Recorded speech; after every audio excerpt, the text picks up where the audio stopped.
Hello friends, आज हम करेंगे जीके के महत्वपूर्ण प्रश्नों को हल और इन प्रश्नों के अभ्यास के माध्यम से आप अपनी किसी भी परीक्षा की तैयारी को बेहतर कर सकते हो। आइए शुरू करते हैं। आज का पहला प्रश्न, क्वेश्चन नंबर 1 है, निम्नलिखित में से कौन सा कार्य लॉर्ड कर्जन के समय काल में नहीं हुआ? तो यहाँ पर ऑप्शन दिए हुए हैं। ऑप्शन ए है बंगाल विभाजन, ऑप्शन बी है अकाल आयोग, ऑप्शन सी है सिंचाई विभाग, ऑप्शन डी है स्थानीय स्वशासन। तो यहाँ पर पूछा ये गया है कि लॉर्ड कर्जन के समय काल में निम्न में से कौन सा कार्य नहीं हुआ। तो आपको पता होगा कि जो बंगाल विभाजन है वो तो लॉर्ड कर्जन के समय काल में ही हुआ है। और यहाँ पर ऑप्शन बी में लिखा हुआ है अकाल आयोग, ऑप्शन सी में लिखा हुआ है सिंचाई विभाग। तो ये जो सभी कार्य है ऑप्शन ए, बी और सी में लिखे हुए हैं, ये सभी कार्य जो किए गए हैं वो लॉर्ड कर्जन के समय काल में ही हुए हैं। लेकिन जो ऑप्शन डी में लिखा हुआ है स्थानीय स्वशासन, ये कार्य लॉर्ड कर्जन के समय काल में नहीं हुआ था। आपको पता होगा कि लॉर्ड जो रिपिन थे ना, जिनका कार्यकाल जो था वो 1880 से 1884 के बीच का था, तो इनके द्वारा ही स्थानीय स्वशासन प्रणाली को लाया गया था। यहाँ पर सही आंसर होगा। अब हम बढ़ते हैं अगले प्रश्न की ओर। अगला प्रश्न है क्वेश्चन नंबर 2। प्रश्न में पूछा ये गया है कि भारत में राष्ट्रीय आय का आकलन सबसे पहले किसने किया था? तो यहाँ पर ऑप्शन दिए हुए हैं। ऑप्शन ए में लिखा हुआ है महात्मा गांधी, ऑप्शन बी है दादा भाई नौरोजी, ऑप्शन सी है भीमराव अंबेडकर, ऑप्शन डी है जवाहरलाल नेहरू। तो यहाँ पर पूछा ये गया है कि राष्ट्रीय आय का आकलन सबसे पहले किसने किया था? तो इसका सही आंसर है ऑप्शन बी, दादा भाई नौरोजी ने राष्ट्रीय आय का आकलन सबसे पहले किया था। अब हम बढ़ते हैं अगले प्रश्न की ओर। अगला प्रश्न है क्वेश्चन नंबर 3।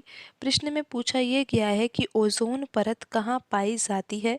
ऑप्शन ए है आयन मंडल, ऑप्शन बी है समताप मंडल, ऑप्शन सी है क्षोभ मंडल और ऑप्शन डी में लिखा हुआ है इनमें से कोई नहीं।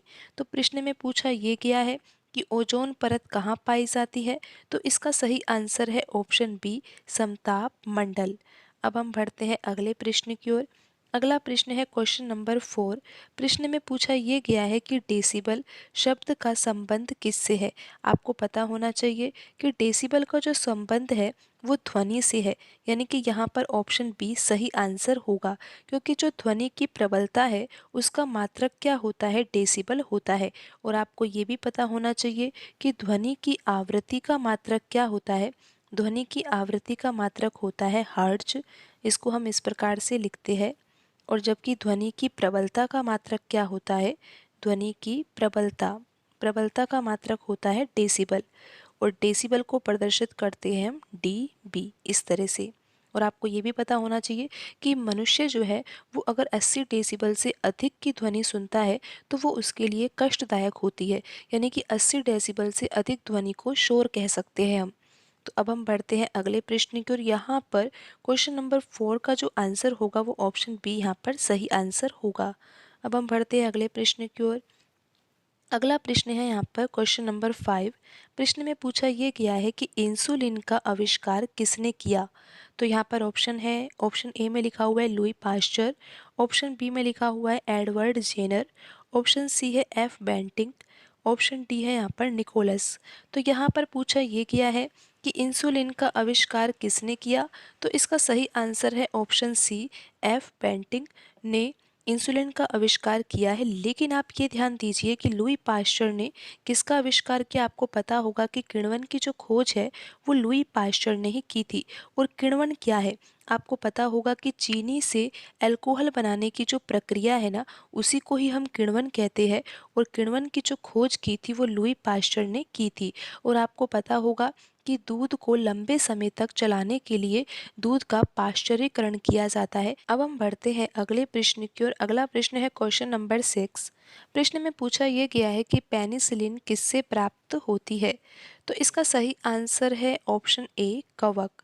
आपको पता होगा कि पेनिसिलिन का टीका होता है और इस टीके की खोज किसने की थी? अलेक्जेंडर फ्लेमिंग ने की थी। तो ऑप्शन ए यहाँ पर सही आंसर होगा। पेनिसिलिन किससे प्राप्त होती है? ऑप्शन ए यानी कि कवक से प्राप्त होती है। और कवक क्या है? कवक सूक्ष्म जीव है। सूक्ष्मजीव यानी कि जिन्हें हम सूक्ष्मदर्शी की सहायता से देखते हैं, उन्हें सूक्ष्मजीव कहा जाता है। अब हम बढ़ते हैं अगले प्रश्न की ओर। अगला प्रश्न है क्वेश्चन नंबर 7।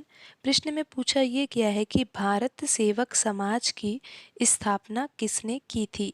तो ऑप्शन यहाँ पर दिए हुए हैं। ऑप्शन ए में लिखा हुआ है महात्मा गांधी, ऑप्शन बी है जवाहरलाल नेहरू, ऑप्शन सी है गोपाल कृष्ण गोखले और ऑप्शन डी यहाँ पर है लाला लाजपत राय। तो यहाँ पर कौन सा ऑप्शन सही होगा? भारत सेवक समाज की स्थापना किसने की थी? तो यहाँ पर ऑप्शन सी सही आंसर होगा। गोपाल कृष्ण गोखले ने भारत सेवक समाज की स्थापना की थी। अब हम बढ़ते हैं अगले प्रश्न की ओर। अगला प्रश्न बहुत ही आसान है, ये आपको आता होगा। मानव शरीर में कुल कितनी हड्डियां हैं? तो यहाँ पर ऑप्शन दिए हुए हैं और ऑप्शन सी यहाँ पर सही आंसर होगा। मानव शरीर में कुल 206 हड्डियां हैं। अब हम बढ़ते हैं अगले प्रश्न की ओर। अगला प्रश्न है क्वेश्चन नंबर 9। प्रश्न में पूछा ये गया है कि सूर्य के सबसे निकटतम कौन सा ग्रह है। तो आपको पहले तो ये पता होना चाहिए कि ग्रह कितने हैं। ग्रह है 8। और ग्रह कहते किन्हें हैं? जो सूर्य के चक्कर लगाते हैं उन्हें ही ग्रह कहते हैं। और उपग्रह किन्हें कहते हैं? जो ग्रह का चक्कर लगाते हैं उनको उपग्रह कहते हैं। जैसा कि आपको पता होगा कि पृथ्वी का उपग्रह कौन है? चंद्रमा है, क्योंकि जो चंद्रमा है वो पृथ्वी के चक्कर लगाता है और पृथ्वी क्या है? ग्रह है। और आपको ये भी पता होना चाहिए कि ग्रह है कितने? ग्रह है 8। लेकिन इसमें से आपको ये पता होना चाहिए कि 4 ग्रह ऐसे हैं जिनको हम कहते हैं आंतरिक ग्रह और 4 ग्रह ऐसे हैं जिनको कहते हैं बाह्य ग्रह। यानी कि जो सूर्य से ज़्यादा अधिक दूरी पर है उनको हम बाह्य ग्रह कहते हैं और जो सूर्य के नज़दीक है उनको हम आंतरिक ग्रह कह देते हैं। तो यहाँ पर हम आपको पूरा क्रम ही बता देते हैं कि जैसा कि सूर्य है तो सूर्य के सबसे जो नज़दीक है वो तो कौन सा ग्रह है? बुध है। और बुध के बाद कौन सा ग्रह है? शुक्र है। शुक्र के बाद कौन सा ग्रह है? पृथ्वी है। और पृथ्वी के बाद है मंगल, मंगल ग्रह। तो इन 4 ग्रहों को तो कहा जाता है आंतरिक ग्रह। और मंगल के बाद कौन सा ग्रह आता है? बृहस्पति। और आपको ये भी पता होना चाहिए कि मंगल ग्रह और बृहस्पति ग्रह के बीच में क्षुद्र ग्रह भी पाए जाते हैं। तो मंगल ग्रह, उसके बाद बृहस्पति ग्रह और उसके बाद आता है शनि ग्रह और शनि के बाद आता है अरुण ग्रह और सबसे अंतिम यहाँ पर आता है वरुण ग्रह। तो आप यहाँ पर इस तरह से समझिए कि बृहस्पति, शनि, अरुण, वरुण इनको तो कहते हैं बाह्य ग्रह और यहाँ पर बुध, शुक्र, पृथ्वी, मंगल इनको कहा जाता है आंतरिक ग्रह। और यहाँ पर तो ये पूछा गया है कि सूर्य के सबसे निकटतम कौन सा ग्रह है। तो यहाँ पर आएगा बुध ग्रह और ऑप्शन बी यहाँ पर सही आंसर होगा। अब हम बढ़ते हैं अगले प्रश्न की ओर। अगला प्रश्न है क्वेश्चन नंबर 10। प्रश्न में पूछा गया है कि WTO, तो पहले तो आपको ये पता होना चाहिए कि WTO का नाम पूरा क्या है।